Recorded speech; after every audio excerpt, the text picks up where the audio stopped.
제가 교제하고 있는 여자친구가 있는데 그 여자친구랑 결혼을 하고 싶어요. 꼭 그러셨으면 좋겠어요. 제가 이 카메라 들고 결혼식 하겠습니다. 네, 오늘 8번째입니다. 8번째 청년을 이렇게 만나보러 왔고요. 정말 제가 요즘에 만나는 청년들마다 너무 이제 종교 활동이나 그런 개인의 신앙을 가지고 있는데 확실히 이제 목표를 가지고 있는 청년들이라서 정말 좋은 것 같고 그 청년들에게 배울 점이 너무나도 많습니다. 네, 간단하게 소개 좀 부탁드릴게요. 네, 저는 대학교의 학생전도사로 있는 신재현이라고 합니다. 청년반을 함께 하고 있고요. 이제 신앙의 연수로는 이제 4년이 좀 넘었네요. 총 4년. 네. 네, 신앙을 4년 정도 하셨고, 근데 신학과에서 그러니까 신학을 전공하면서 전도사가 되신 거네요. 예, 맞아요. 혹시 보통 저희가 생각했을 때 모태신앙으로부터 시작이 돼서 이제 신앙이 발전을 해서 신학과에 오는 경우들이 많은데 전도사님은 조금 다른 케이스네요. 좀 어떻게 그렇게 되신지 설명 좀 가능하실까요? 차근차근 어렸을 때부터 부모님의 신앙을 물려받아서 나의 신앙이 되는 경우도 있지만 저 같은 경우에는 반작용이 많이 작용한 그런 신앙인 것 같아요. 저는 어려서부터는 기독교에 대한 강한 반감을 가지고 있었고 그 반감을 의혹과 질문 속에서 해소하려고 노력하던 가운데 마침내 그 의혹이 해소됐을 때 신앙을 확 받아들이게 된 경우거든요. 저는 그 반작용의 어떤 그 장전 기간이 꽤 길었다고 할 수 있을 것 같습니다. 혹시 예. 그런 생각을 하게 된 계기가 있다면? 어떤 특정 교회를 거론하진 않겠지만 저도 어린 시절 교회 출석한 경험이 있어요. 그리고 그 교회에서의 경험을 즐겼고 그곳에서의 관계를 많이 사랑했습니다. 그런데 머리가 조금 굵어지고 생각을 해보니까 교회에서 일어나는 일들이 좀 부조리하다는 생각이 들었어요. 이게 왜 그런가 하면 교회에서는 이제 청중들이 손을 들고 기도하고 눈물로 회개하면서 자기의 죄의식을 씻어내지 않습니까? 근데 이런 매주 있는 의식이 그 다음 주의 삶과는 이 연계가 되지 않더라는 거죠. 마치 우리가 부모님을 잘 못 찾아뵙는 그런 죄송함을 명절에 한번 고생 해가지고 본가에 감으로써 씻어내지 않습니까? 어머니 제가 잘 못 찾아뵙지만 그래도 이렇게 1년 동안 뭐 하루 종일 걸려가지고 차 몰아서 우리 아이들도 데리고 왔습니다. 그렇게 해서 씻어내잖아요. 저는 교회가 마치 그런 것처럼 느껴졌거든요. 그냥 하신의 뜻대로 살지 못하는 그 괴로움, 그냥 교회 일주일에 한 번씩 와가지고 정말 눈물로 죄송합니다 하고 다시 일주일 동안 자신의 마음대로 살아갈 힘을 얻고 저는 그런 것이 부조리의 그런 메커니즘으로 보였어요. 그럼 이것을 반복한 사람의 마음속에 저는 어떤 의식이 자리 잡을까? 그것은 괜찮아. 다시 또 용서받으면 되지. 그리고 어떤 죄송함, 죄의식, 가책, 그리고 난 안 돼, 무기력감, 어쩔 수 없는 거야, 합리화 이런 의식들이 그 사람 안에 내면화된다고 생각을 했거든요. 그렇기 때문에 교회가 이상으로 꿈꾸는 것, 선한 것, 뭐 하나님과 같은 것, 그리스도의 정신과 같은 것 이런 것들이 구현되려면 저는 역설적이어도 교회가 없어야 된다고 생각을 했어요. 바로 이런 기능 때문에. 그래야만이 어떤 진지한 고민들과 어떤 자성의 노력들이 나올 수 있을 거라고 생각했고 그런 반성 속에서 반감이 좀 생겼죠. 전도사님이시라 그런지 정말 말씀을 정말 잘해주시는데 제가 생각을 이렇게 말씀을 들으면서 생각을 해보니까 제 경험에서도 그랬던 것 같아요. 막 친구들이 이제 뭐 이게 농담 삼아 하지만 사회 친구들이 많다 보니까 야, 너 술 한잔 마시고 또 이렇게 회개하고 또 그럼 되지 뭐 이런 이야기를 진짜 너무 쉽게 했었거든요. 그래서 사실 저한테도 제가 들었을 때도 이제 뭐 저는 그런 거에 대한 호기심은 딱히 없었던 것 같아요. 근데 이제 그런 이야기를 들었을 때 회개라는 게 저렇게 쉽게도 받아들여질 수도 있구나 이런 생각도 들었었거든요. 그래서 그런 부분에 대해서 조금 어떻게 보면은 좀 더 깊게 생각하시고 아예 교회 자체의 존재에 대한 생각을 이렇게 하신 것 같은데. 네, 그렇죠. 그렇다면은 저희 교회 신앙을 시작을 하신 거잖아요. 예. 뭐 제가 이렇게 말씀드리기는 좀 그렇지만 어떻게 발전시키셨을까요? 네. 저는 그 요한일서 2장인가에 있는 2장의 말미에 있는 그 말씀이 항상 저에게 귀감이 되었어요. 그건 무엇인가 하면 너희에게 성령의 기름 부음이 있으니 아무 사람도 너희가 필요로 하지 않는다. 성령께서 그분이 죄에 대하여, 의에 대하여, 심판에 대하여 모든 진리 가운데로 너희 각 사람 한 사람 한 사람을 인도해 드리실 것이다. 이런 보증의 말씀들이 있잖아요. 물론 성경을 믿게 되기까지는 사람에 대한 신뢰가 필요했어요. 저 같은 경우에는 재림 교인이 한 사람의 재림 교인이 예수님을 소개해준 매개였어요. 그 사람에 대한 신뢰가 하나님에 대한 신뢰, 그가 믿는다는 하나님에 대한 신뢰, 그리고 그가 읽는다는 성경에 대한 신뢰로 이어진 것이고, 그것이 또 도화선이 돼가지고 성경을 제 손으로 펴읽게 되고, 성경을 직접 읽어 내려가면서 그 안에서 내적인 증거를 발견하고, 그러면서 믿음이 깊어진 거죠. 그러면은 이번에는 질문을 약간 바꿔서 지금 대학교 교회에서 전도사님 역할을 하고 계신데 지금 그 교회의 청년 활동은 전도사님이 생각하셨을 때 잘 되고 있나요? 네, 저는 우리 청년반의 임원분들을 되게 존경하고 있습니다. 그러면은 그 지금 몇 명 정도 고정적으로 출석을 하시는지? 제가 느끼기에는 한 25명 정도? 네, 멤버는 25명 정도. 예. 그러면은 일단 25명을 이렇게 매주 이렇게 좀 관리하기도 쉽지 않으시겠네요. 예. 그런데 저는 그 사역자의 위치가 관리자라고는 생각하지 않아요. 오히려 자유로운 조력자라고 생각합니다. 사역자는. 교회라는 공간 안에는 여러 분들께서 와 계실 수 있어요. 그리고 그분들은 각기 하나님 안에서 발견한 비전을 가지고 하고자 하는 일이 있을 수 있어요. 그럼 저는 마치 나비가 이 끝에도 가고 저 끝에도 날아가듯이 그분들의 비전에 공감하고 동참하면서 그분들이 하고자 하는 일을 밀어주는 것이죠. 언제까지? 내 마음이 내키는 데까지. 네. 이렇게 자유로운 조력자의 자세를 가지고 하기 때문에 내가 이 모든 분들을 인도해야 된다.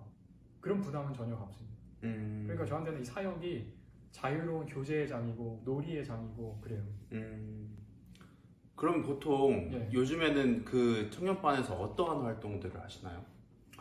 작년에는 시대의 소망을 중심으로 오후에 묵상이 있었어요. 그런데 이제부터는 우리가 성경 본문 자체를 읽어보자 하는 그런 욕구들이 많이 있으신 것을 표현을 해주셔서 그러면 성경의 진리들을 가장 종합적으로 우리에게 말씀해주고 있는 부분이 어느 부분인가? 그것은 신약의 서신서가 아닐까. 그래서 바울 사도의 로마서를 시작으로 저희가 서신서 읽어나가기를 결의를 하고 저번 주에 시작을 했습니다. 그 많은 청년들이 지금 어떻게 보면은 각자의 그 마음을 모아서 성경을 읽어보자라고 이제 정하신 거고. 근데 간혹 이렇게 보면 모든 교회 청년들이 다 말씀 읽기를 좋아하는 건 아니란 말이에요. 지금 다니고 계시는 그 청년들은 보통 의견이 어떠신지, 분분하신지 아니면 하나로 모이면 그거에 동의를 하시는지? 대학교에는 좀 특수성이 있습니다. 그건 뭐냐면 적지 않은 구성원들이 세이 선교센터, 대학생 선교센터의 제자훈련 과정을 거친 분들이라는 거예요. 그러니까 이분들은 평신도이면서 사역자의 정체성을 가지고 계세요. 내가 스스로 제자훈련에 참여하는 주체일 뿐 아니라 다른 사람을 또 제자 삼는 그런 사명을 가진 사람들로 스스로를 이해하고 있기 때문에 빠른 의견 일치를 볼 수가 있었고 그렇지 않은 분들도 여러 계시거든요. 그런데 그런 분들이라고 할지라도 이런 대세의 분위기에 이렇게 맞춰주신 편입니다. 만약에 이제 전도사님이 다른 교회 지금 현재 아까 말씀해 주시는 것처럼 그분들은 다 그냥 일반 청년이라 할지라도 개인적인 사역을 하고 있다라고 생각을 하고 계실 수 있어요. 근데 그냥 일반 청년들을 기준으로 봤을 때 그러지 않을 수 있단 말이에요. 그랬을 경우에 전도사님은 어떻게 그 개인적인 사역을 하시려고 하실지 개인적인 생각과 방법을 좀 이야기해 주시면 좋을 것 같아요. 지금은 제가 인터뷰를 받는 위치에 있잖아요. 그러나 제가 좋아하는 것은 인터뷰를 하는 겁니다. 제가 어떤 청년파 새로운 공동체에 소속되려고 한다면은 저는 한 분 한 분 모시고서 그분들이 어떻게 교회에 출석하게 되셨는지, 그리고 교회가 그분들에게는 어떤 의미인지, 하나님을 어떻게 이해하고 있는지, 그리고 이 교회가 어떻게 가꾸어졌으면 좋겠는지, 이런 의견들을 폭넓게 들어볼 것 같아요. 그래서 공동의 이해라고 포착되는 부분이 있으면 거기에 집중해서 시작하는 것 같아요. 근데 이럴 수 있어요. 나 그냥 부모님이 교회에 다녀서 따라온 거다. 그래서 그냥 관습처럼 계속 나오고 있는 것이고 별 생각 없다. 그냥 날 좀 쉬게 해줬으면 좋겠다. 이렇다고 한다면은 저는 그분들이 이렇게 두는 것도 최선이라고 생각해요. 대신에 그냥 마냥 손 놓고 있지는 않을 것 같고 그 중에서도 한 분만 있어도 성경을 같이 읽어보고 사실 성경의 진리라는 것은 하나님께서 수수께끼 신비로 감춰두려고 쓰신 게 아니라 우리를 안달나게 하려고 쓰신 게 아니라 우리의 어떤 의혹들과 질문들을 속 시원하게 풀어주시려고 우리에게 말씀으로 다가오신 거잖아요. 굉장히 알기 쉽게 되어 있습니다. 성경 알고 보면 언어가 좀 어려워서 그렇지. 그러나 그것이 현대의 성경 연구자들의 노력에 의해서 우리가 현대 쓰고 있는 한국어로 잘 풀이되어서 나온 역본들이 여러 있고요. 충분히 커버 가능한 부분들이 있어요. 좀 그런 것들을 적극적으로 활용해가지고 성경이 읽히는 경험, 읽히는 가운데 이해되는 경험, 이해되는 가운데 종합되는 경험, 종합되는 가운데 깨달아지고 경험되는, 체험이 되는 그런 그 경험 속으로 같이 들어가고 싶습니다. 그럴 때 교회가 교회답지 않을까요? 그럴 것 같아요. 그렇지 않으면은 교회가 청년반이, 학생반이 동호회랑 다를 게 뭐죠? 그렇죠. 저 항상 그런 반성을 가지고 있어요.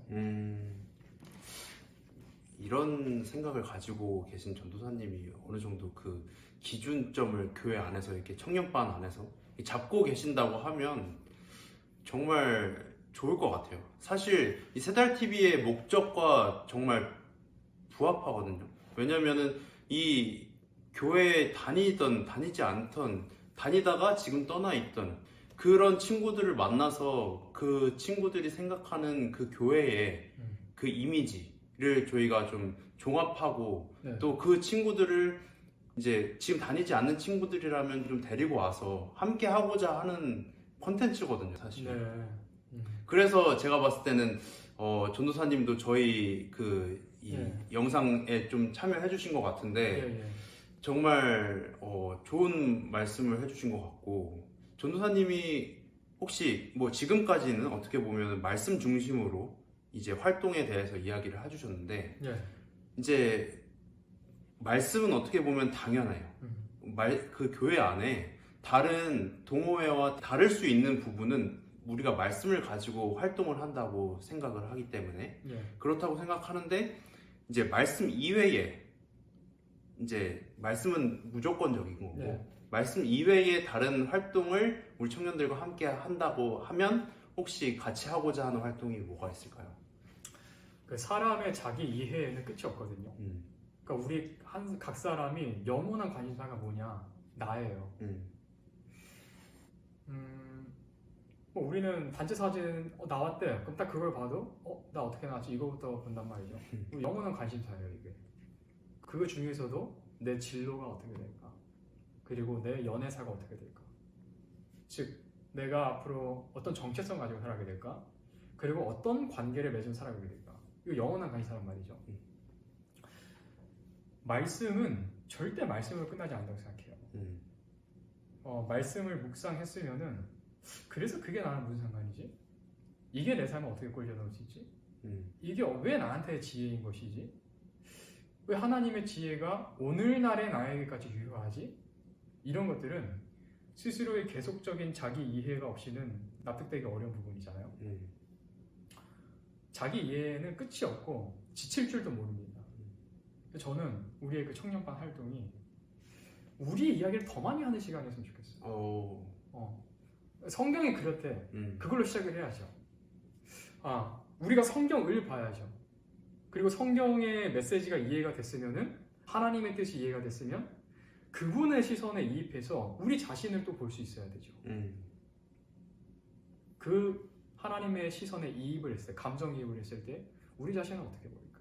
하나님은 우리를 어떻게 코치해 주실까? 그러면 그때 이제 새롭게 보이는 것들이 있단 말이죠.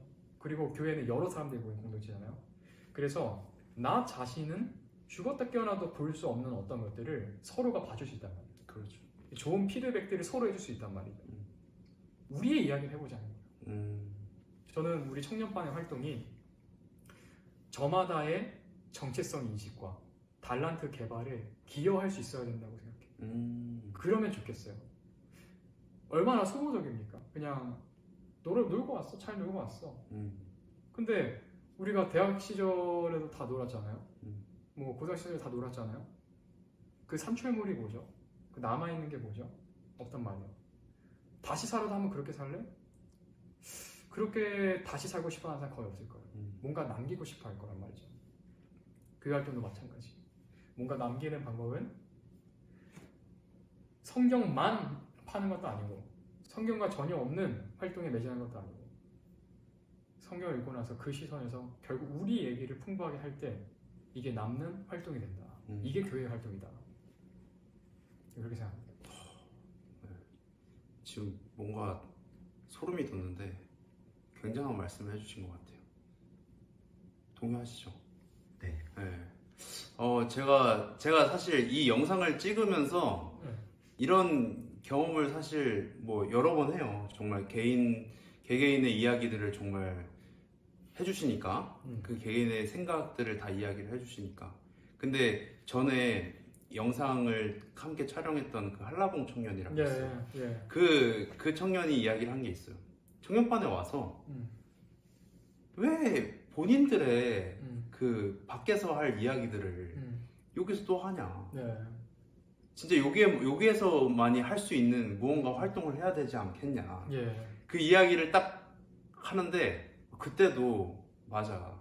정말 교회에서는 좀 뭔가 달라야 되는데 그렇게 생각을 했었거든요. 근데 또 전도사님이 또 그런 부분에 대해서 콕 집어주시니까 우리의 청년 활동 자체가 다른 그냥 동아리와 다르게, 진짜 동호회와 다르게 진짜 교회라는 특성을 가지고 활동을 하는 거에 있어서 좀 차별성이 있어야 된다라는 걸로 느껴지는 것 같아요. 그리고 그 차별성은 의도한 것, 의도가 들어가가지고 계속 노력이 들어가야 되는, 어떤 힘이 투입되어야 되는, 좀 붙드는 것이 필요한 그런 것이 아니라, 그 진짜 우리가 하나님이 계시는구나, 이거를 마음으로 믿게 되면은 하나님의 뜻을 이해하고 싶은 마음이 가장 우선적으로 생길 거거든요. 그거보다 중요한 게 어디 있겠어요? 하나님이 진짜 계시면. 이건 마치 어떤 우리의 탄탄대로가 열려 있는데 굳이 우리가 잘 보이지도 않는 어둠 속의 길을 헤집어가지고 가시에 찔러가면서 고생하겠다는 것도 똑같죠. 하나님이 계시다는 것 자체가 복음이에요. 우리에게 뭔가 답을 들려주실 수 있는, 우리의 어떤 시야들을 넓혀줄 수 있는 그런 분이 계시다는 것 자체가 복음인데, 그때 그분을 인식함으로써 오는 자발성, 일깨워지는 자발성, 이것이 중심이 되어야 될 것 같고, 이것을 위해서는 모두를 아우르려고 해서는 안 된다고 생각합니다. 모두를 아우르려고 하면은 그 중에는 내키지 않은 분들도 계시잖아요. 그죠? 그러다 보니까 이 어떤 강제성, 또 당근과 채찍 이런 게 동원이 되는 거거든요. 그죠? 그래서는 안 돼요. 하나님은 항상 그 교회 사역도 하나님의 방법대로 될 때 가장 좋은 것 같아요. 하나님 한 번도 우리의 자발성을 침해하신 적이 없잖아요. 우리가 싫으면 싫은 대로 계속 기다려 주시잖아요. 하지만 또 가만히 계시진 않으시죠. 그분의 뜻을 이해하는 소수의 무리와 함께 계속해서 그분의 역사를 펼쳐오셨죠. 그 안에서도 모두를 아우르려고 하지 말고 뜻이 일치되는 그 두세 사람이서 함께 기도하면서 작게 시작하는 거예요. 작게 시작하면 그게 누룩과도 같은 변화를 이루어낸다. 마지막으로 2023년도에 네. 개인적인 목표가 있으시다면? 23년도의 개인적인 목표. 네. 제가 교제하고 있는 여자친구가 있는데 그 여자친구랑 결혼을 하고 싶어요. 올해? 네. 올해? 네, 웬만하면. 와, 네. 꼭 올해가 아니더라도 네. 웬만하면 좀 빨리 하고 싶어요. 네. 그래서 우리가 이런 되게 안정적으로 빨리 그 가정의 모습을 좀 갖추고서 이제 학교를 졸업하면 본격적으로 하나님의 사역에 참여하게 될 텐데 그때를 위해서 좀 안정을 다져두고 싶고 또 이 결혼을 위해서 제가 스스로 느끼기에도 부족한 게 많아요. 정말 흠이 많습니다. 이 흠들이 예수님 안에서 다 해결이 될 수 있는 것임에도 불구하고 안 되는 것들도 있어요. 그래서 그런 것들을 제가 좀 해결을 보고 싶고 또 진짜 하나님께서 이끌어 주시는 대로 조급해하지 않으면서 그러나 제 뜻은 확실하게 하나님 앞에 고해드리고 열어주시는 대로 그런 좀 기쁜 일들을 좀 누려보고 싶습니다. 네. 꼭 그러셨으면 좋겠어요. 제가 이 카메라 들고 결혼식 하겠습니다. 네. 그 영상 예. 오늘 촬영하신 소감이 어떠신지? 지금 우리 두 사람 그리고 또 여기 촬영해주시는 상현 형님까지 하면 세 사람이서 이런 얘기 나왔는데 이런 것이 우리의 안식일이면 어떨까 이런 생각을 해요. 우리 다 속 깊은 이야기들이 있잖아요. 그죠. 그거를 그 한라봉 청년께서는 왜 밖에서나 할 법한 얘기를 하냐 이렇게 하셨는데 그건 바꿔 말하면 취채 스몰 토크들로 이 귀한 시간들을 그냥 바람에 날리는 겨처럼 보내버리는 게 너무 아쉽다. 그러니까 쟁기로 깊이 가는 것처럼 우리 속 깊은 이야기들을 그때 많이 해보자. 우리 안식일 활동이 그렇다면 얼마나 그 교제가 진득할까. 또 그 가운데서 우리는 얼마나 성숙해질까. 그래서 우리는 얼마나 하나님의 아들 딸로서의 그런 역량과 소양과 매력을 계속해서 개발할 수 있을까. 그런 안식일이라면 좀 너무 좋겠어요. 좀 매주 참석할 것 같아요. 네. 또 영상 소감을 이렇게 멋있게 말씀해 주시니까 네. 오늘 정말 뜻깊은 시간 이제 함께 할 수 있어서 정말 감사하고 네. 오늘 영상 이렇게 마치도록 하겠습니다. 네. 이렇게 보시고 같이 인사해 주시면서 마치도록 하겠습니다. 네. 감사합니다. 감사합니다.